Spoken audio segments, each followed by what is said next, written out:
নমস্কার, জি 24 ঘন্টা আপনাদের স্বাগত। আমি শিলাদিত্য। শুরু করছি জনগণমন। আজ যে বিষয় নিয়ে আমরা আলোচনা করব, নীতি আয়োগের বৈঠক, আর সেই বৈঠকে যোগদান মুখ্যমন্ত্রী মমতা বন্দ্যোপাধ্যায় এবং তারপরে মাইক বন্ধ করে নেওয়া হয়েছে, এই অভিযোগ তুলেছেন ইতিমধ্যেই মমতা বন্দ্যোপাধ্যায় এবং তারপর তিনি বয়কট করে বাইরে বেরিয়ে আসেন। এই নিয়ে আমরা আলোচনা করব।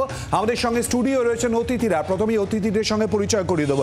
আমাদের সঙ্গে এই মুহূর্তে রয়েছেন তৃণমূল কংগ্রেস নেতা প্রদীপ্ত মুখোপাধ্যায়, রয়েছেন বিজেপি নেত্রী কেয়া ঘোষ, রয়েছেন অধ্যাপক দেবাশিস সরকার, রয়েছেন কংগ্রেস নেতা শুভাশিস ভট্টাচার্য এবং রাজনৈতিক বিশ্লেষক সুমন ভট্টাচার্য। প্রত্যেকেই স্বাগত জানাচ্ছি আমাদের এই আলোচনায়। আর আলোচনায় আসার আগে প্রথমেই দেখে নেব আজ ঠিক কি হয়, প্রথমেই সেদিকে নজর দেব।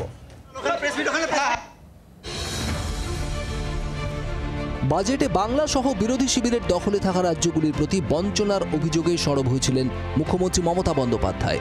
শনিবার নীতি আয়োগের বৈঠকে কি কি বিষয় তিনি তুলে ধরবেন তা জানিয়েছিলেন শুক্রবারই। বাংলাকে ভাগ করার চক্রান্ত, একদিকে হচ্ছে ইকোনমিক ব্লকেড, অন্যদিকে হচ্ছে জিওগ্রাফিক্যালি ব্লকেড, পলিটিক্যাল ব্লকেড এবং বিভিন্ন দিক দিয়ে ঘিরে টুকরো টুকরো করে দেওয়ার দেশকে যে পরিকল্পনা। এবারের নীতি আয়োগের বৈঠকে নেই কংগ্রেস ও আপ শাসিত রাজ্যগুলি, নেই কেরল, তামিলনাড়ু, ঝাড়খণ্ড। ইন্ডিয়া ব্লকের মধ্যে বৈঠকে ছিলেন একমাত্র মমতাই। তার বক্তব্য, বৈঠকে তিনি বিরোধী রাজ্যগুলির প্রতি বঞ্চনার কথা তুলে ধরেন। তিনি বৈঠকে বলেন, দেশের স্বার্থে এবং বাংলার স্বার্থে, রাজ্যগুলির স্বার্থে আজকে এসেছি একা, অপোজিশনের কেউ আসেনি। কিন্তু আপনাদের পরিষ্কারভাবে বলছি, আপনারা বাজেটে আমাদের বঞ্চনা করেছেন। আপনারা বাংলার সমস্ত উন্নয়নের প্রজেক্ট বন্ধ করে দিয়েছেন। আপনারা বিরোধী দলের কোনো রাজ্যকে কোনো সুযোগ দেন না। 3 বছর ধরে আমাদের 100 দিনের কাজ বন্ধ, প্রধানমন্ত্রী আবাস যোজনা বন্ধ, গ্রামীণ রাস্তা যোজনা বন্ধ, সমস্ত কিছু বন্ধ করে রেখেছেন। এমনকি ফুড সাবসিডি পর্যন্ত দেননি। গত বছর পর্যন্ত আমরা 1,71,000 কোটি টাকা পাই। এই বাজেটেও কিছু নেই, শুধু জিরো। এইটুকু বলার সাথে সাথেই আমার মাইকটা স্টপ করে দিয়েছে। আমি বললাম, why you discriminate, why you stop me? I am only attending. You should be happy for that. Instead of that, you are giving more scope to your party, your government, and you only me on behalf of opposition, only I am there, and you stop my mic. আপনি আমার mic বন্ধ করে দিচ্ছেন। আপনাদের এই বঞ্চনা আমি মানি না, তাই মনে রাখবেন আমি চললাম। মমতার আরও অভিযোগ, এনডিএ শরিকদের রাজ্যগুলিকে কথা বলার জন্য অনেকটা সময় দেওয়া হলেও তাকে 5 মিনিটও বলতে দেওয়া হয়নি। মাইক বন্ধ করে অপমান করা হয়েছে। তৃণমূলের অভিযোগ অবশ্য খণ্ডন করেছে BJP. As per the procedure, if she is reminded that her time is over, even with the mic on, she could have requested that she is going to continue speaking like some other chief ministers did, but she chose to use that as an excuse so that she can get out of the meeting. মমতার এই অভিযোগ করার পর থেকেই দেশ জুড়ে তোলপাড়। তৃণমূল নেত্রীর অভিযোগ সর্বৈব মিথ্যা বলে আসরে নেমেছে বিজেপি। মমতার দাবি উড়িয়ে দিয়েছে পিআইবিও। পিআইবির দাবি করা হচ্ছে যে নীতি আয়োগের 9ম বৈঠকে পশ্চিমবঙ্গের মুখ্যমন্ত্রীর মাইক্রোফোন বন্ধ করে দেওয়া হয়েছে। এই দাবি ভুল। ঘড়িতে শুধুমাত্র দেখানো হয়েছে যে তার বলার সময় শেষ হয়ে গিয়েছে। এমনকি সতর্ক করতে ঘণ্টা পর্যন্ত বাজানো হয়নি। মাইক্রোফোন বিতর্ককে সামনে রেখে সোমবার থেকে সংসদে সোচ্চার হওয়ার রণকৌশলও নিয়েছে তৃণমূল। বিষয়টি উঠতে পারে বিধানসভাতেও। নয়াদিল্লি থেকে ক্যামেরায় শুভাশিস দাসের সঙ্গে রাজীব চক্রবর্তী ও প্রবীর চক্রবর্তী রিপোর্ট, জি 24 ঘন্টা। আর এ নিয়ে আমরা আলোচনা করব। অতিথিদের কাছে আসবো। প্রথমে আসবো কেয়ার কাছে। কেয়া, মুখ্যমন্ত্রী যেখানে বলছেন সেখানে তার মাইক বন্ধ করে দেওয়া হচ্ছে। শুধু তাই নয়, এনডিএ যে মুখ্যমন্ত্রীরা রয়েছেন তাদেরকে অতিরিক্ত সময় দেওয়া হচ্ছে, তিনি বলছেন। কি বলবেন? দেখুন, একটা হিন্দিতে একটা প্রবাদ আছে, ঝুট বলে কাউয়া কাটে। আমি বললাম, শিলাদিত্য আবার কেস দেবেন না প্লিজ। বিষয়টা হচ্ছে, আজকে আমরা দেখলাম যে রাজনীতি জিতলো পূর্ব পরিকল্পনা মতো। একজন ঠিক যদি করে গিয়ে থাকেন যে আমি নিজস্ব যে আমার রাজনৈতিক যে প্রতিহিংসা, সেটাকে আমি ওখানে চরিতার্থ করব, সেটাই হয়েছে। আমি 2-3টে কথা বলতে চাই। আমি কেন বললাম পূর্ব পরিকল্পিত বিষয়টি হয়েছে? গতকাল তৃণমূলেরই একজন সাংসদ, যার ছবি দেখলাম, সাগরিকা ঘোষ, তার স্বামী সাংবাদিক, তিনি একটা চ্যানেলে, পোর্টালে দেওয়া সাক্ষাৎকারে বলেছিলেন মুখ্যমন্ত্রী মমতা বন্দ্যোপাধ্যায় তিনি ওয়াকআউট করবেন। কি করে জানলেন? এটা আসলে পুরোটাই স্ক্রিপ্টেড এবং সেই স্ক্রিপ্ট অনুযায়ী মমতা বন্দ্যোপাধ্যায় চলেছেন। তার কারণ তিনি নিজে যে একটু ব্যতিক্রমী, অন্যান্য দেখুন ইউপিএর শরিকরা যাননি বা ইন্ডিজোটের শরিকরা যাননি, ঠিক আছে যাননি, তারা তাদের তাদের যে প্রতিবাদটা তারা তাদের মতো নথিবদ্ধ করেছেন। মমতা বন্দ্যোপাধ্যায় গিয়ে উনি তো ব্যতিক্রমী, উনি তো সব বিষয় ব্যতিক্রম। পশ্চিমবঙ্গ তো সত্যি ব্যতিক্রমী। আজকে পশ্চিমবঙ্গের মানুষের হার হয়েছে শিলাদিত্য, এখানে রাজনীতির জয় হয়েছে, এখানে পূর্ব পরিকল্পনার জয় হয়েছে। আমি তাই অনুরোধ করব, আজকে যেটা মাননীয় আমাদের অর্থমন্ত্রী বললেন, এবং আজকে কিছুক্ষণ আগেই নীতি আয়োগের যিনি সিইও বিভিআর সুব্রমণিয়ান তিনি একদম বলে দিয়েছেন, যেটা তার নম্বর ছিল শেষের দিকে আলফাবেটিক্যাল অর্ডারে যেরকম আসে, কিন্তু অনুরোধ রাজনাথ সিংয়ের অনুরোধে তাকে ডেকে নেওয়া হয়, এ বি করে তাকে 7 নম্বরে ডেকে নেওয়া হয়। তিনি বলেছেন টাইমার থাকে। এবার আপনার চ্যানেলেও যদি আজকে এখন টাইমার থাকতো শিলাদিত্য, আমার টাইমার শেষ হয়ে যাওয়ার পরে যদি আমি বলেছি সেরকম যেটা শুনলেন আপনারা, ঘন্টা বাজানো হয়নি, তিনি বলে গেছেন, তার মতন তারপরে তাকে বলে তিনি বেরিয়ে যদি এই একটা মানে মানুষকে বিভ্রান্তি কর একটা মন্তব্য করেন, এটা অত্যন্ত লজ্জার। এটা পশ্চিমবঙ্গবাসী হিসেবে আমার লজ্জা করছে এক। আর দ্বিতীয় কথা হচ্ছে, আমার খুব খারাপ লাগছে একটা কথা বলতে শিলাদিত্য, যে এই ঘটনার মানে ফলে পশ্চিমবঙ্গের যে আমাদের যে পাওনা গন্ডা, আমরা কি কি পেতে পারি, আমাদের কি কি চিন্তা ভাবনা আছে, আমরা শিল্পের দিশা, আমাদের এখানে চাকরির দিশা, যেগুলো পেতে পারি, যেগুলো আদায় করে নেওয়ার বিষয়, সেটা তিনি করেননি। তিনি শুধুমাত্র এবং শুধুমাত্র রাজনীতি করতে, সংকীর্ণ রাজনীতি করতে তিনি গেছেন। এইটা বাংলার পক্ষে লজ্জা। কেয়া অনেকগুলো বক্তব্য ইতিমধ্যে রেখেছে, প্রদীপ্ত আসবো, কিন্তু তার আগে আমরা শুনে নেব যে নীতি আয়োগের সিইও তিনি ঠিক কি বলেছেন। You may have seen some flutter here and there, etc. The Chief Minister of West Bengal had made a request to be given a turn before lunchtime. So she made her statement.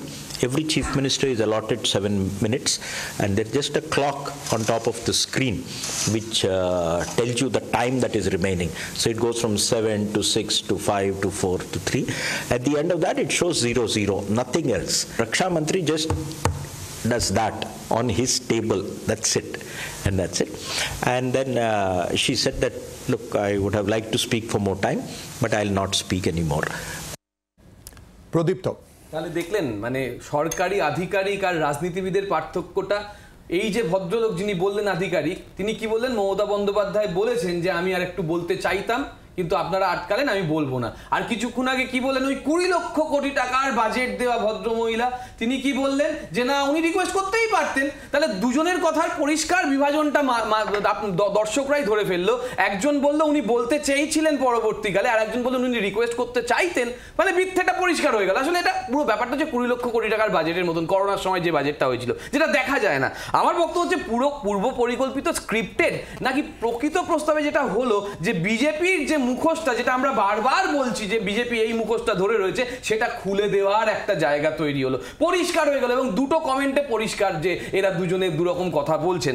আমার লাঞ্চের পরের কথা বলা হচ্ছে, আবার পিআইবির আর একটা statement আছে, দুটো স্টেটমেন্ট দেখবেন পিআইবির টুইটারে দেওয়া আছে। সেখানে বলছে যে লাঞ্চের পরে ওনার অ্যালটমেন্ট ছিল, তিনি সেখানেও বলতে পারতেন। তার মানে কি ওইখানে আটকে দেওয়া হয়েছিল, সেটা প্রুফ করা যাচ্ছে এই দ্বারা। এবং ইনফরমেশনের কথা বলা হচ্ছে। জাস্ট পিআইবি প্রসঙ্গ উঠলো, আমি একটুখানি বলে দিই।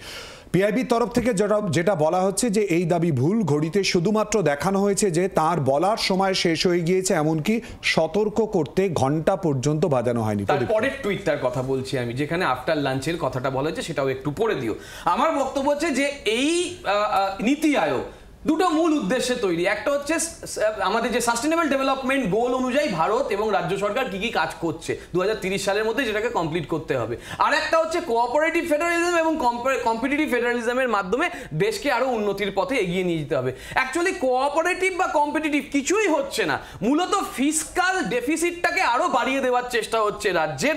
এবং সেইখানে আদায় করার বিষয় নিয়ে কেয়াদি যেটা বললেন, আদায় করার জন্য তো আমরা বারবার চিঠি দিচ্ছি, আমরা তথ্য দিচ্ছি, আমরা শ্বেতপত্র প্রকাশ করছি, তারপরেও এরা মুখে বলছেন যে কোথায় কি না, এরা মিথ্যে কথা বলছে, এরা কোনো তথ্য দেয় না, এরা সরকারি হিসাব দেয় না। কিন্তু ধরমবীর ঝা দুটো কনটেক্সটে চিঠি লিখে দিয়েছেন। ধরমবীর ঝাকে পে অ্যান্ড অ্যাকাউন্টসের অফিসার, তিনি 2021 সালের জুন থেকে ডিসেম্বর অবধি টোটাল 5টা চিঠি গেছে কেন্দ্রের কাছে, কেন্দ্র সরকারের তরফ থেকে, যে পশ্চিমবঙ্গ সরকার সমস্ত তথ্য তুলে দিয়েছে। তাহলে এই যদি তথ্য হয়, তাহলে 11 লক্ষ বাড়ি কেন আটকে, তাহলে 100 দিনের টাকা কেন তৈরি হলো প্রদীপ্ত? আসবো কে আসবো প্রত্যেকের কাছে, না প্লিজ প্লিজ, না কে আসবো।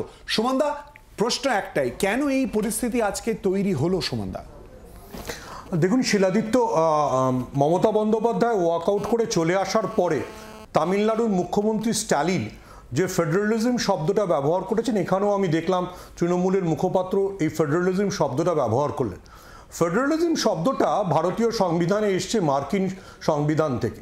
মার্কিন সংবিধানে যখন আলেকজান্ডার হ্যামিল্টন আমেরিকার প্রথম রাজস্ব সচিব এই শব্দটা ঢোকান, তখন তিনি কেন্দ্র এবং রাজ্যের সম্পর্ক কী হবে সে সম্পর্কে সুস্পষ্ট ব্যাখ্যা দিয়েছিলেন। আমার মনে হয় যে বিজেপি বা বর্তমান কেন্দ্রীয় সরকারের ওই কেন্দ্র রাজ্যের সম্পর্ক নিয়ে কোথাও দ্বিধা রয়েছে। দেখুন, তা না হলে মমতা বন্দ্যোপাধ্যায় ইন্ডিয়া জোটের একমাত্র মুখ্যমন্ত্রী হিসেবে তিনি যদি বলতেন এবং থাকতেন, তাহলে তো বিজেপিরই লাভ হতো। বিজেপি বলতে পারতো যে ইন্ডিয়া জোটে দেখো কংগ্রেস বা অন্যরা বয়কট করলে মমতা বন্দ্যোপাধ্যায় আছেন। তারটা কমপ্লিট কেন হলো না সেটা প্রশ্ন। এবার এই যে পুরো পিআইবি বলছেন, নির্মলা সীতারামন বলছেন, আমি আপনাকে একটা শিলাদিত্য খুব মজার জিনিস বলে, এই পুরো ঘটনাটা নিশ্চয়ই ভিডিও রেকর্ডিং হচ্ছিল। এতক্ষণে কেন নীতি আয়োগ এটার ভিডিও রেকর্ডটা ফাঁস করে দিল না, যে দেখুন যে মমতা বন্দ্যোপাধ্যায় কতক্ষণ বলেছেন, সেটা ভিডিও রেকর্ডটা দেখলেই তো আমরা বুঝতে পারতাম। আমি এটা আপনি বলছেন যেটা বিভিন্ন রাজ্যের মুখ্যমন্ত্রীরা রয়েছেন, যেখানে ভারতের ভবিষ্যতের পরিকল্পনা হচ্ছে সেই ভিডিও রেকর্ডিং পাস করে দেবে শুধুমাত্র একজনের মৃত্যুকে দেখাতে। না এটা ইগোর লড়াই। আর এক সেকেন্ড সুমন বাবু, আপনি ফেস ভ্যালুতে শুনুন, আপনি ফেস ভ্যালুতে মমতা ব্যানার্জির কথাটাকে সত্যি বলছেন, দেশের অর্থমন্ত্রী যেটা বলছেন সেটা মিথ্যা হয়ে গেল। মমতা ব্যানার্জি যেটা বলছেন আপনার কাছে সেটা সত্যি হয়ে গেল। আমি তো বলছি দেশের প্ল্যানিং, দেশের অর্থমন্ত্রী, নীতি আয়োগের সিইও সব মিথ্যে, শুধুমাত্র উনি সত্যের পরাকাষ্ঠা। এটা অদ্ভুত লাগছে। সুমনদা লেভেল রেখে এই করুন না, সুমনদা এ পার্টিজান হন, লেভেল রেখে হন। কেয়া ভুলে যাচ্ছেন যে এর আগে নীতি আয়োগের যিনি সিইও ছিলেন সেই অমিতাভ কান্ত ইন্টারভিউ দিয়ে বলেছিলেন ভারতবর্ষের গণতন্ত্র ভারতবর্ষের উন্নতির জন্য বিপজ্জনক। ফলে নীতি আয়োগের সিইওদের কি ধরনের বক্তব্য গত 5 বছরে আমরা দেখেছি সেটা আমি জানি। চিৎকার আপনি ছিলেন বুঝি, অমিতাভ কান্তের এই ইন্টারভিউ সবাই দেখেছে। ফলে নীতি আয়োগের বৈঠকগুলিতে ছিলেন বুঝি। অমিতাভ কান্ত কি বলতেন সেটা আমরা সবাই জানি। তথ্য অনুযায়ী কথা বলা যাক। চিৎকার করে আমি তো তথ্য অনুযায়ী জিজ্ঞেস করছি আপনাকে, মানে মমতা বন্দ্যোপাধ্যায়ের কথাটাকে আপনি যুবশক্তি মানবেন আপনার যে কোনো অব্লিগেশনস এর কারণে, কিন্তু দেশের অর্থমন্ত্রী যিনি নীতি আয়োগে উপস্থিত ছিলেন, নীতি আয়োগের সিইও, এদের কথা সব মিথ্যে। পিআইবি প্রেস ইনফরমেশন ব্যুরো, আরে আপনি তো নিজেকে সাংবাদিক দাবি করেন, আপনি নিজেকে সাংবাদিক দাবি করেন, তাদের সব কথা মিথ্যে। শুধুমাত্র মমতা বন্দ্যোপাধ্যায় উনি প্রেস ইনফরমেশন ব্যুরো ভারতবর্ষে কতবার মিথ্যে কথা বলেছে সেটা জরুরি অবস্থার সময় থেকে আজ অবধি তার উদাহরণ দেব? প্লিজ আমাকে প্রেস ইনফরমেশন জরুরি অবস্থা থেকে আজকের অবস্থায় একটুখানি আসবো, আজকের ঘটনার দিকে আমরা একটুখানি নজর রাখবো। দেবাশিস দা এবং তারই সঙ্গে সুভাষিতার কাছে আসবো। সুভাষিতা প্লিজ আমরা একটুখানি শুনে নি, স্ক্রিপ্টেড এই কথা বলে অধীর চৌধুরী ঠিক কি বলেছেন, অধীর চৌধুরীর বক্তব্য একটু আপনাদের সামনে তুলে ধরবো। মুখ্যমন্ত্রী কি করবেন এটা স্ক্রিপ্টেড। কলকাতা থেকে আসার আগে তার স্ক্রিপ্ট তৈরি, এবং সেই স্ক্রিপ্ট অনুযায়ী অর্থাৎ এটা আগে থেকে তার তৈরি করা কতগুলো নাটকের দৃশ্য, এবং সেই দৃশ্যে কি কি হবে আপনাদেরকে আগেই বলে দিয়েছে। নীতি আয়োগে কি হবে, কি হতে চলেছে, উনি কি করবেন, মোটামুটি তার একটা বর্ণনা উনি আগে দিয়ে দিয়েছেন আপনাদের, তার একটা ইঙ্গিত আগে উনি দিয়ে দিয়েছেন। ওখানে ওনাকে বলতে দেওয়া হলে ভালো, না দিলে বেরিয়ে আসবেন, রাজ্যের কথা বলবেন, সব যা যা বলেছিলেন ওখানে যাওয়ার পর তাই ঘটল। অর্থাৎ তিনি যে নাটকের স্ক্রিপ্ট তৈরি করেছিলেন, নাটকের যে দৃশ্য তিনি তৈরি করেছিলেন, সবকটা দৃশ্যের সঙ্গে তার পরবর্তী নাটকের যে উপস্থাপনা সেগুলো সমান সমান হয়ে গেল। দেবাশিস দা, অধীর চৌধুরীর এই বক্তব্য। না, আজকে না এই আলোচনাটা আমার কাছে দুটো দিক থেকে দেখবার কথা মনে হচ্ছে। একটা হচ্ছে একদম যে বিষয়, সেই বিষয়ে রাজনৈতিক সংস্কৃতির দিক, আর একটা হচ্ছে অর্থনীতির দিক। খুব সংক্ষেপে বললে আমার একটা নির্দিষ্ট তারিখের কথা মনে হচ্ছে, সেটা হচ্ছে অনেক পুরনো সময়, অক্টোবর 19 রাত্রিবেলায় ট্রেনে যেতে যেতে নেতাজি সুভাষচন্দ্র বোস, তখন আইএনএ প্রেসিডেন্ট, সে একটা চিঠি লিখছেন জওহরলাল নেহরুকে। কোথায় প্রাসঙ্গিক, এত পুরনো কথা কেন বলছি? চিঠি লিখে বলছেন, জহর বলে অ্যাড্রেস করতেন, জহর এই যে বোম্বে প্ল্যান যেটা প্রথম তৈরি হচ্ছে, এটা কিন্তু তুমি চেয়ার করবে। এবং সেই সময়কার রাজনীতির চর্চা যারা করেন তারা জানেন যে এই দুটো ব্যক্তি মানুষের মধ্যে রাজনীতির প্রশ্নে বোঝাপড়াটা কোথায় ছিল। এটা ছিল রাজনীতির সংস্কৃতি। আজকে একই জায়গায় দাঁড়িয়ে এই দেশের পরিকল্পনা নিয়ে যে নীতি আয়োগের কথা আমরা বলছি, যে নীতি আয়োগ ভারতবর্ষের 65 বছরের যে পরিকল্পনা কমিশনের যে বোঝাপড়া তাকে সরিয়ে রেখে যে নীতি আয়োগ 1 জানুয়ারি থেকে শুরু হয়েছে 2015, এই 8 বছর সময়কালের মধ্যে যে নীতি আয়োগ নিয়ে প্রচুর আলোচনা সমালোচনা 100 বার হতে পারে, কিন্তু আমি প্রথম রাজনীতির সংস্কৃতির কথা বলছি, যে রাজনীতির সংস্কৃতি কিন্তু এই ধরনের অত্যন্ত লঘু অগভীর কুরাজনীতির চর্চা করবার বিতর্ক করবার সুযোগ তৈরি করে দিচ্ছে। এইটা হচ্ছে সব থেকে দেশের মানুষের কাছে চিন্তার জায়গা। আমাদের এই মুহূর্তে এনডিএ সরকার চলছে, এনডিএ সরকারের বিরুদ্ধে যারা রয়েছেন তাদের ইন্ডিজোট বলা হচ্ছে। তাদের একটা মিটিং হয়েছে বাজেটের পরবর্তী অবস্থায়, এবং সেই মিটিংয়ে একটা সিদ্ধান্ত হয়েছে যেটা খবরের কাগজ পড়ে আমাদের মতন সাধারণ লোকরা যেটা জানতে পারে আর কি, আমরা তো সব বড় বড় সবাই থাকার প্রশ্ন ওঠে না। সিদ্ধান্তটা হয়েছে, সেটা ভুল হতে পারে ঠিক হতে পারে, একটা সিদ্ধান্ত হয়েছে, এবং সেই সিদ্ধান্তটা হচ্ছে যে বিজেপি যে সমস্ত রাজ্যগুলো রয়েছে তাদের যারা মুখ্যমন্ত্রী রয়েছে তারা প্রত্যেকেই মাননীয় গভর্নর কাউন্সিলের মেম্বার, লেফটেন্যান্ট জেনারেল ইউটি ছাড়া সবাই মেম্বার সেখানকার, তারা সিদ্ধান্ত নিয়েছেন যে এই নীতি আয়োগের এই মিটিংটা তারা বয়কট করবে। জাস্ট একটা লাইন ইন্টারাপ্ট করবো দেবাশিস দা, গতকালই কিন্তু মুখ্যমন্ত্রী যখন দিল্লিতে যাচ্ছিলেন তার আগেও বলেছিলেন যে আগেই তার এই সিদ্ধান্তের কথা জানানো হয়েছিল যে তিনি এই বৈঠকে অংশগ্রহণ করবেন। দেবাশিস দা, হ্যাঁ, আমিও যে রেফারেন্সগুলো দিচ্ছি সেটা অ্যাবসলিউটলি কয়েকটা অফিসিয়াল মিটিং এর রেফারেন্স, প্রেস কনফারেন্সের মাধ্যমে সাধারণ মানুষের কাছে এসছে, আমিও সবকটা অফিসিয়াল মিটিংয়ের রেফারেন্স দিচ্ছি। নীতি আয়োগের একটা কম্পোজিশন আছে, তার একটা অবস্থান রয়েছে, তাদের নিজেদের মধ্যে তর্ক বিতর্ক আছে, তারপর তাদের একটা সিদ্ধান্ত আছে, সেই সিদ্ধান্ত মেনে চলবে কি চলবে না তার মধ্যে যারা আছেন সেটা একান্তই তাদের নিজস্ব বিষয়, সেটা নিয়ে কোনো মূল্যায়নমূলক মন্তব্য করার মতন স্পর্ধা বা এতটা মানে মূর্খ আমি নই। কিন্তু আমি রেফার করছি, অর্থাৎ একটা কালেকটিভ এক্সারসাইজ, পলিটিক্যাল এক্সারসাইজ হয়েছে, তার থেকে একটা সিদ্ধান্ত হয়েছে, এবং তারপর আজকে সেই তার বাইরে আমরা দেখলাম যে বিজেপি শাসিত রাজ্যগুলির মধ্যে ব্যতিক্রমী হিসেবে পশ্চিমবঙ্গের মাননীয় মুখ্যমন্ত্রী তৃণমূল কংগ্রেসের তরফ থেকে বা পশ্চিমবঙ্গের মুখ্যমন্ত্রীর অবস্থান থেকে মনে করেছেন যে উনি নীতি আয়োগের মিটিংয়ে যাবেন, ভাবতেই পারেন। কিন্তু আমি ওই কালেকটিভ পলিটিক্যাল এক্সারসাইজের সিদ্ধান্তের কথাটাকে একেবারে সামনে রেখে ওই কথাটা বলছি। 2 নম্বর কথা হচ্ছে তিনি যাওয়ার পর দেখো আমরা তো ওই সবাই নেই, এখানে যে কথাবার্তাগুলো আছে সেগুলোর মধ্যে সেই যে এই আজকে যে মিটিং, সেই মিটিংয়ের মূল বিষয়টাকে নিয়ে কিন্তু আমরা প্রচুর আলোচনা বিতর্ক করতে পারি। মূল বিষয়টা হচ্ছে এই ধরনের নীতি আয়োগের মিটিংগুলোর কতটা অসার দেশের উন্নয়ন বিকাশের প্রশ্নে, এটা নিয়ে দীর্ঘ গভীর আলোচনা হতে পারে।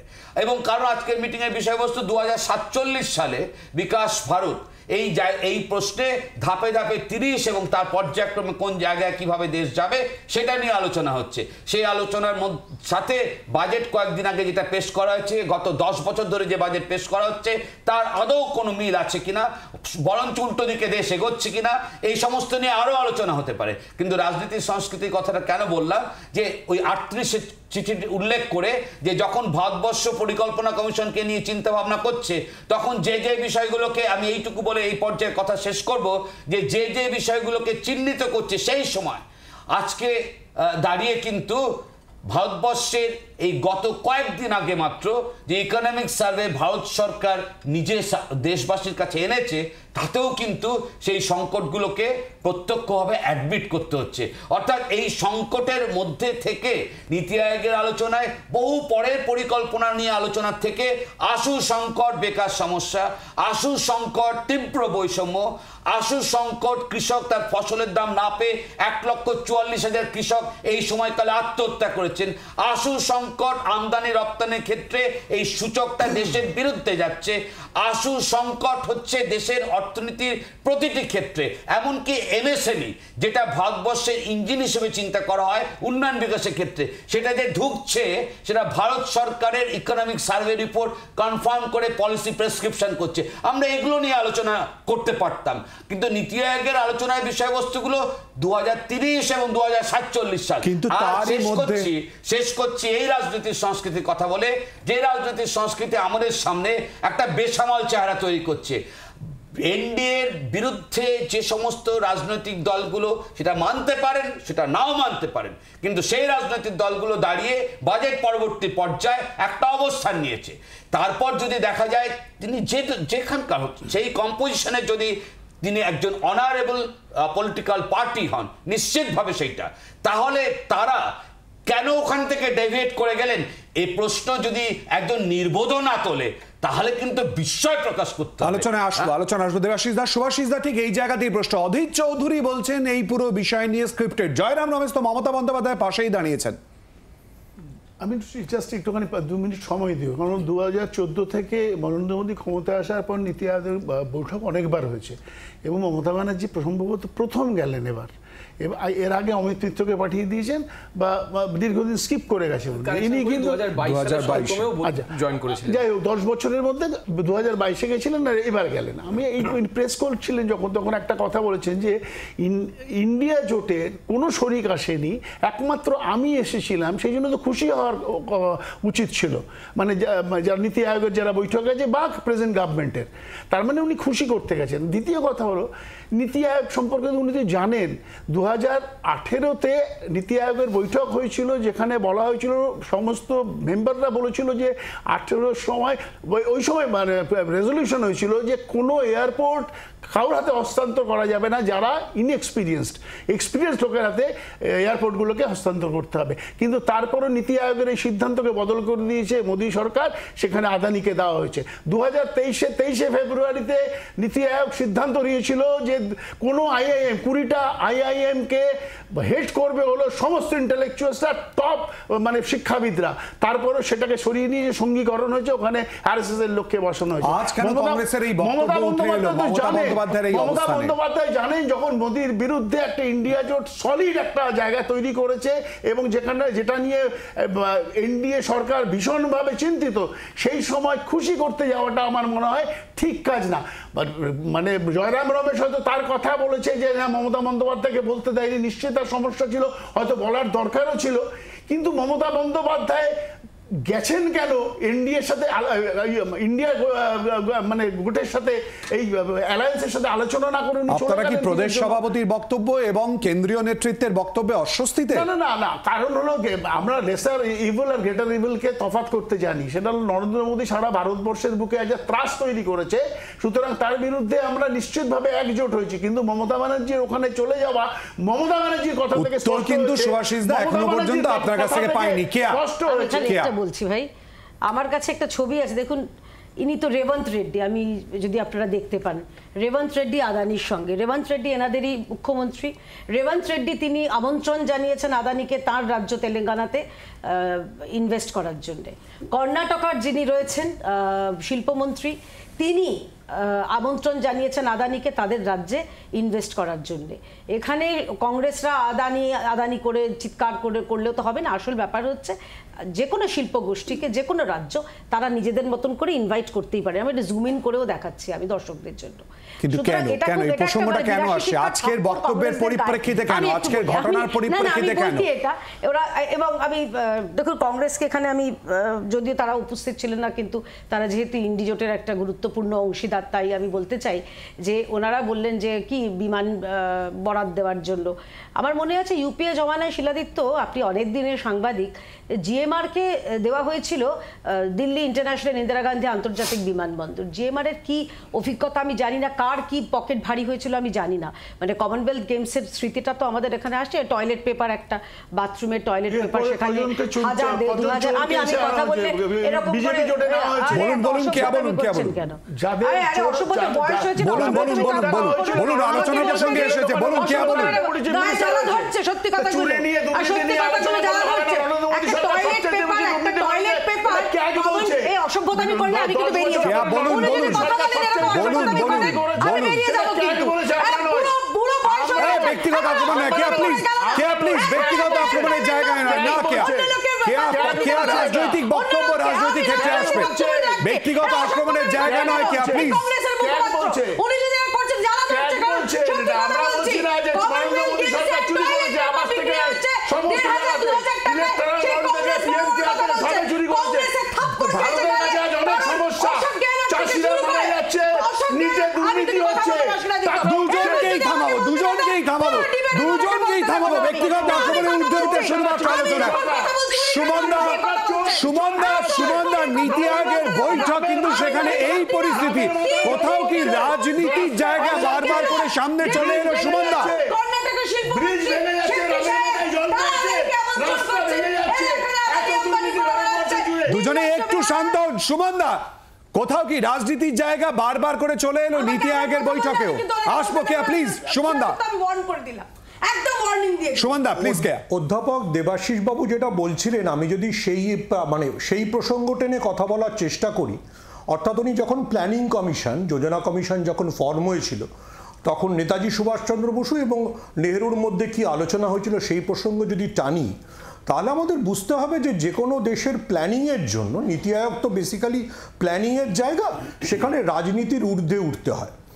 এবার এই যে আজকে যে প্রসঙ্গটা নিয়ে এত হইচই হচ্ছে, 27/12/2012-তে সেই সময়কার তামিলনাড়ুর মুখ্যমন্ত্রী জয়ললিতাকে প্ল্যানিং কমিশনের বৈঠকে কম কথা বলতে দেওয়া হয়েছিল, এই অভিযোগে দুজন সরব হয়েছিলেন। আমি ডেটটা ওই জন্য উল্লেখ করে দিলাম যাতে কেউ চ্যালেঞ্জ করার আগে ভাবেন।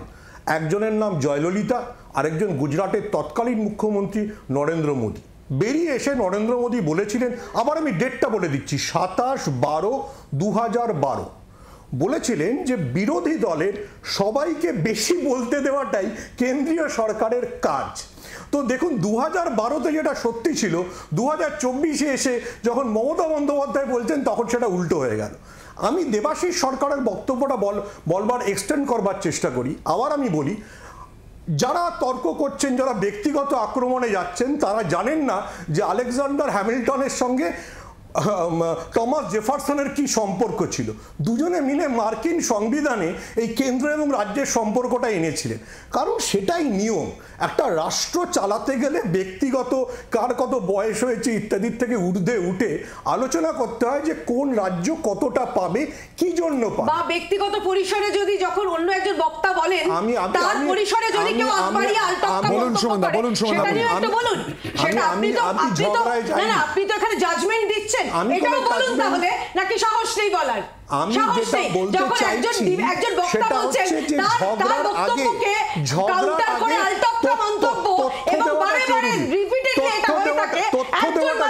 আগে সেটা যদি আপনার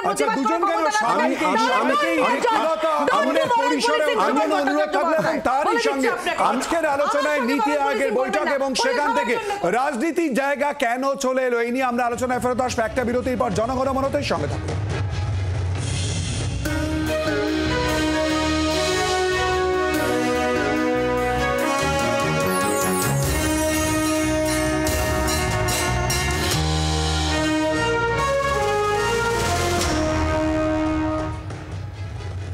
বিরতির পর আবারও আপনাদের স্বাগত জনগণমনতে। আর যে প্রসঙ্গ নিয়ে আমরা আলোচনা করছি, অর্থাৎ নীতি আয়োগের এই বৈঠকে মাইক বন্ধ করে কণ্ঠরোধের চেষ্টা করা হয়েছে, ইতিমধ্যেই যে অভিযোগ মমতা বন্দ্যোপাধ্যায় করেছেন।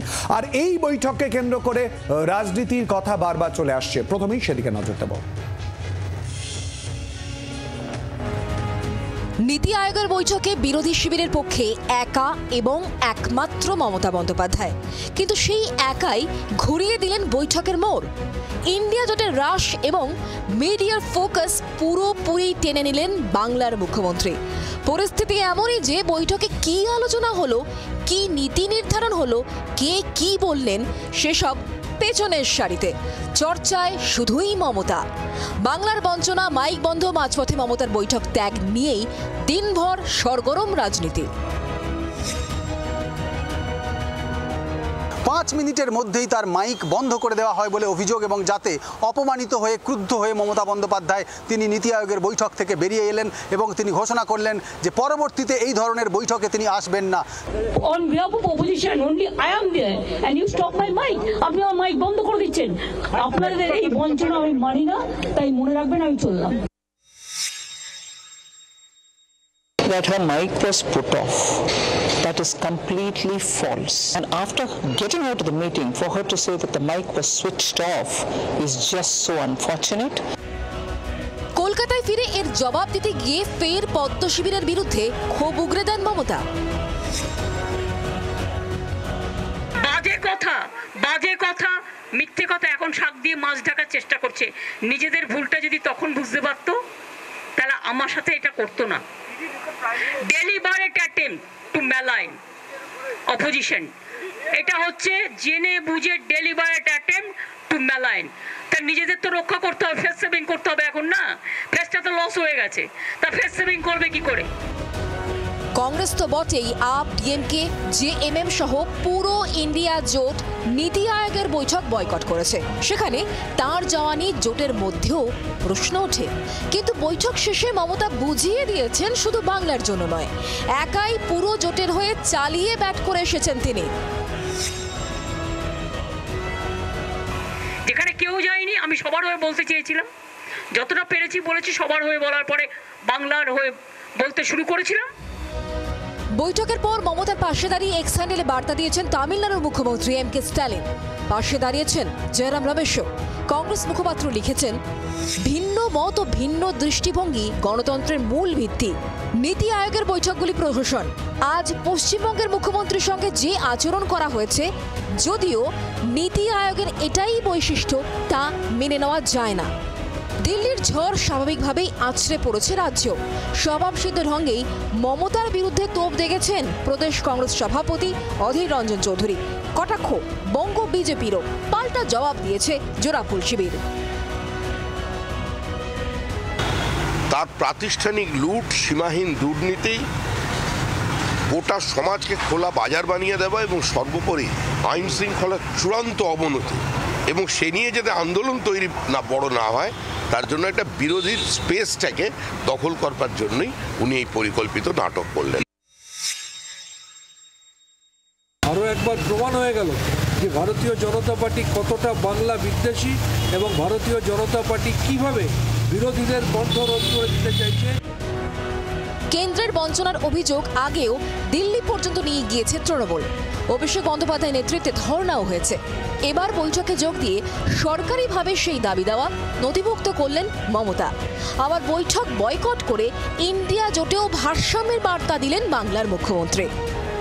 সুতপা সেন ও রাজীব চক্রবর্তীর রিপোর্ট, জি24 ঘন্টা। আর এবার এই প্রসঙ্গ নিয়ে আমরা আলোচনা করব। সুমনদা, প্রথমে আপনার কাছে আসবো। নীতি আয়োগের বৈঠক নাকি মমতা বন্দ্যোপাধ্যায়ের আজকের কর্মকাণ্ড, কোন বিষয়টা চর্চায় আলোচনায় কেন্দ্রবিন্দুতে রইল? সুমনদা, দেখুন, মমতা বন্দ্যোপাধ্যায় যদি বৈঠকে গিয়েও আবার বৈঠক বয়কট করেও সমস্ত প্রচারের আলো নিজের দিকে টেনে নিতে পারেন এবং একই সঙ্গে কেন্দ্রের কংগ্রেস নেতৃত্ব অর্থাৎ জয়রাম রমেশকে পাশে পেয়ে যান, তাহলে অধীর চৌধুরী কি বললেন সেটা তো কিছু আসা যায় না। মমতা বন্দ্যোপাধ্যায় অন্তত আজকে সন্ধেবেলা অবধি একই সঙ্গে ইন্ডিয়া জোটের প্রতিনিধিও আবার নিজের স্বাতন্ত্র্য বজায় রেখেছেন। ফলে আজকের দিনটা রাজনৈতিকভাবে তিনি রাজনীতির ডিভিডেন্ড পেয়েছেন, এটা তো অস্বীকার করে কোনো লাভ নেই। অধীর চৌধুরী কি বললেন সেটা তো মল্লিকার্জুন খার্গে মাঝে মাঝেই নস্যাৎ করে দেন। ফলে আমি অধীর চৌধুরীর বক্তব্যকে গুরুত্ব দিচ্ছি না। কংগ্রেসের finally communications chief is Jairam Ramesh, উনি কি বলেন সেটাই রাহুল গান্ধীর বক্তব্য বলে ধরে নিতে হবে আমাদের। ফলে আজকের দিনটা মমতা বন্দ্যোপাধ্যায়ের দিন, তাকে জয়রাম রমেশ থেকে স্ট্যালিন সবাই সমর্থন করেছেন, ইন্ডিয়া জোট তার পাশে দাঁড়িয়ে গেছে। সুভাষিস দা, না, মমতা ব্যানার্জির দীর্ঘদিন লড়াইকে কখনো ছোট করা যায় না। আমি এখানে বসে দীর্ঘদিন লড়াই করা একজন মহিলাকে আমি হাজার তার বিরোধিতা করলেও এইটা বিরোধিতা করব না যে সে লড়াই করে এখানে পৌঁছয়নি। কিন্তু এটাও ঠিক, প্লেইং টু দ্য গ্যালারি তার আছে এবং সেটাতে তার ডিভিডেন্ড মিলেছে। এখানেও ঠিক তাই হলো যে টক অফ দি উইক হলো, মানে আজ গতকাল থেকে শুরু হয়েছে। কী করবেন, যাবেন কি যাবেন না, বয়কট করবেন কি করবেন না, এইটা আরও 3-4 দিন চলবে হয়তো। এইটা করে দিতে পেরেছেন উনি যে এখন আমরা আলোচনার বিষয় হলো নীতি আয়োগে মমতা বন্দ্যোপাধ্যায়কে অপমান করে কথা বলতে দেওয়া হয়নি। এইটা তো করতে পেরেছেন এবং এইটা তো বোঝাতে পেরেছেন সারা ভারতবর্ষের বুকে যে নীতি আয়োগে যারা বসে থাকে তারা বিরোধীদের কণ্ঠস্বর রোধ করে, এইটা করে দিতে পেরেছে। এবং এটার জন্য আমরা সত্যি সত্যি এটা ভাবি মাঝে মধ্যে যে মানে she knows the technique how to be a talking stuff, এটা আমি মনে হয় আর কি। দেবাশিস না, এটা তো একদম মেনে নিতে হচ্ছে পরিষ্কারভাবে, এর মধ্যে কোনো বিতর্ক নেই যে আজকে কিন্তু আলোচনাটা বা গতকাল আজকে আলোচনাটা পয়েন্টেড হওয়া উচিত ছিল যে একেবারে নীতি আয়োগ 2015 থেকে 2023 এই সময়কালে নীতি আয়োগ তার কি কাজ করতে পারে, কি কাজ করতে পেরেছে, দিশা দিতে পারে, এইটা নিয়ে আলোচনা হতে পারতো, পক্ষে বিপক্ষে একদম। কিন্তু ওই যে আমি শুরুতে যে কথা বলেছি ওটাকে আবার রেফার করে বলছি, এখন যে জায়গাটায় রাজনীতি চলে গেছে তাতে হয়তো আপাতভাবে কোথাও কারোর ডিভিডেন্ড আসতে পারে, কিন্তু যে জায়গাটা রাজনীতির সর্বনাশ হচ্ছে সেটা হচ্ছে রাজনীতির সংস্কৃতি কিন্তু একটা নিম্ন ধারায় তার গতি পাচ্ছে, এবং যার জন্য মানুষের জীবন যাত্রা কল্যাণ এই সমস্ত প্রশ্নে যে রাজনীতির অর্থনীতি দরকার হয়, যে রাজনীতির অর্থনীতির উপর আলোচনা বিতর্ক সরকার পক্ষ বিরোধী পক্ষ একসাথে করে আর কি শেষমেশ মানুষের কল্যাণের জন্য, সেই রাজনীতির সংস্কৃতি ক্রমাগত নীতি চলে যাচ্ছে, রাজনীতির সংস্কৃতি সেটা স্বাভাবিকভাবেই সাময়িকভাবে একটা পলিটিক্যাল ডিভিডেন্ডকে হাইজ্যাক করছে। এইখানে কিন্তু এটা আসলে বুঝতে হবে, একটা দিনের আলোচনা সারা দেশে তুমুল ডিভিডেন্ড দিচ্ছে মিডিয়া জগৎকে, হাইপ তুলছে, এটা একদম ঠিক, এই জায়গায় কোনো বিতর্ক নেই। কিন্তু চিন্তার জায়গাটা কোথায় জানো, এই রাজনীতির সংস্কৃতি হওয়া উচিত ছিল মানুষের কল্যাণের জায়গায়, সেই জায়গাটা কিন্তু বাধাপ্রাপ্ত হয়ে যাচ্ছে। বঞ্চনার কথা বলবেন বলেও ছিলেন, রেকর্ড করাবেন বলেও ছিলেন। না, একটা শুধু বলছি যে এই যে জায়গাটা একটু কিরকম কানে লাগলো আমি ঠিক বুঝতে পারিনি, প্রতিনিধিত্ব করা, তো প্রতিনিধিত্ব করাটাও কিন্তু একটা সিদ্ধান্তের মাধ্যমে হওয়া। কালেকটিভ বডি যদি বসে ঠিক করে যে এক্স মানুষ আমাদের হয়ে মুখপাত্র হিসেবে যাবে, তাহলে কিন্তু সেটাকে অ্যাডমিট করা যায়। ফলে এই সমস্ত জায়গাগুলোর মধ্যে কিন্তু যথেষ্ট আলোচনার কেন্দ্রবিন্দুতে দেখুন, মমতা বন্দ্যোপাধ্যায় আজকে যেটা শুরুতেই বললাম, আজকে রাজনীতি জিতে গেছে, আজকে নীতি হেরে গেছে। অবশ্য আমি নীতি তো অনেক আগেই হেরে গেছে এই রাজ্যে শিলাদিত্য। যেদিন এই রাজ্যের শাসক দলের যে নীতি, সেটা শাসক দলের নাম দুর্নীতির সঙ্গে সমার্থক হয়ে গেছে, সেই রাজ্যে তো নীতিই নেই। আপনাদের হেডলাইনে দেখাচ্ছে একজন রাজ্য সরকারের কর্মরত একজন, তিনি শুধুমাত্র দুর্নীতির বিরুদ্ধে আওয়াজ তুলেছিলেন বলে তাকে কোথায় দূর দূরান্তে তাকে ট্রান্সফার করে দেওয়া হচ্ছে। আমি একটা ছোট্ট উদাহরণ দিলাম। আর কংগ্রেসের কি দৈন্যদশা চিন্তা করুন তো, যে একদিকে অধীর চৌধুরী একরকম বলছেন যে এটা স্ক্রিপ্টেড, বলছেন ইনি ওয়াকআউট করবেন এটা জানা আছে, বলছেন যে এই কথাগুলো তার মিথ্যেবাদী, তার প্রমাণ আমরা ভুরি ভুরি দিতে পারি। অন্যদিকে জয়রাম রমেশ শুধুমাত্র ওই ভোট এবং তাদের কুর্সি বাঁচানোর জন্য কিরকম বলছেন। এবং জয়রাম রমেশ যদি সুমন বাবুর কথাতে যে ধরে নিতেই হয় যে রাহুল গান্ধী কথাই বলছেন বা তারই হয়ে তিনি প্রতিনিধিত্ব করছেন, আমার খুব খারাপ লাগছে যে এই দুদিন আগেই এই পশ্চিমবঙ্গে এই কংগ্রেসের একজন কর্মীকে গাছে পিটিয়ে মারা হয়েছে, মানিক রায়। আপনি এখন পর্যন্ত রাহুল গান্ধী বা জয়রাম রমেশ একটা কোনো প্রতিবাদের কথা বলেছেন? অর্থাৎ রাজনীতি জিতছে দিনের শেষে শিলাদিত্য, মানুষের কথা এখানে হচ্ছে না। শেষ 2 সেকেন্ডে একটা কথা বলবো। দেখুন, দেবাশিস বাবু তিনি বামেদের সমর্থক হতে পারেন, তিনি বামপন্থীর মনোভাবের হতে পারেন। উনি বললেন সত্যি কথাই তো, রাজ্যের বা দেশের কথা নিয়ে উনি খুব চিন্তিত। আমিও চিন্তিত সেরকমভাবে কেরলের কথা নিয়ে। কেরলের এখন একদম দেউলিয়া অবস্থা, তাদের কাছে টাকা নেই, তাদের এমন অবস্থা মাননীয় সুপ্রিম কোর্ট কেন্দ্রীয় সরকারকে তাদের নির্দেশ দিয়েছে যে কেরল সরকারকে আমাদের সময় একেবারেই সংক্ষিপ্ত, প্রত্যেকের কাছে আলোচনায় আসতে হবে। আর এই বিষয় নিয়ে আলোচনা আসবো নীতি আয়োগ, কিন্তু তারই সঙ্গে আলোচনায় বারবার করে রাজনীতির প্রসঙ্গ আসবো। আলোচনা একটা বিরতির পর জনগণমনতে, সঙ্গে থাকুন।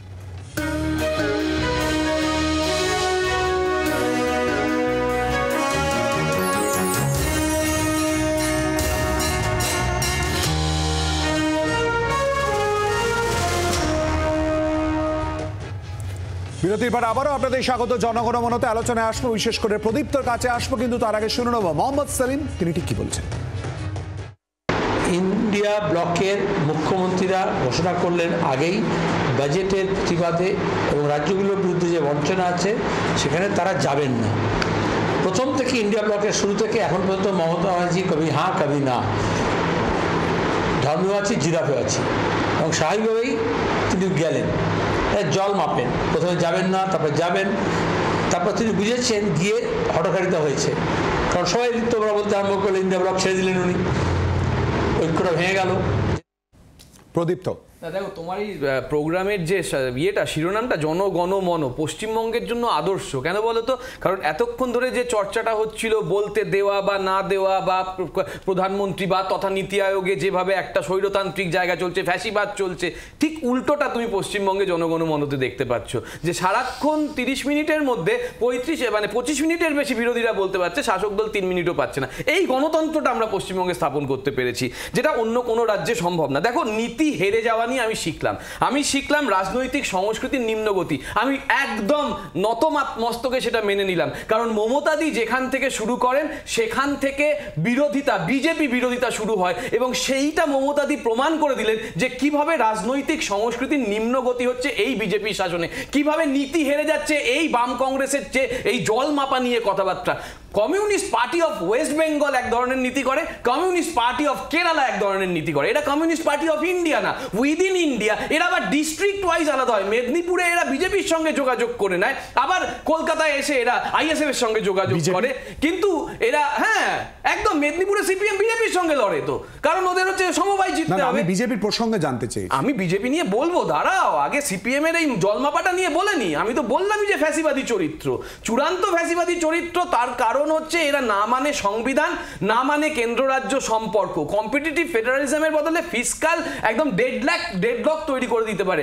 1,17,000 কোটি টাকা আমাদের ডিউ রয়েছে, আমরা তথ্য দিয়ে জানিয়েছি, অমিত মিত্র জানিয়েছেন, আমাদের সচিবরা জানিয়েছেন, মমতা বন্দ্যোপাধ্যায় চিঠি দিয়েছেন, তারপরেও এরা কিছু বলবে না। কিন্তু আজকে মমতা বন্দ্যোপাধ্যায় সম্পূর্ণভাবে সাকসেসফুল।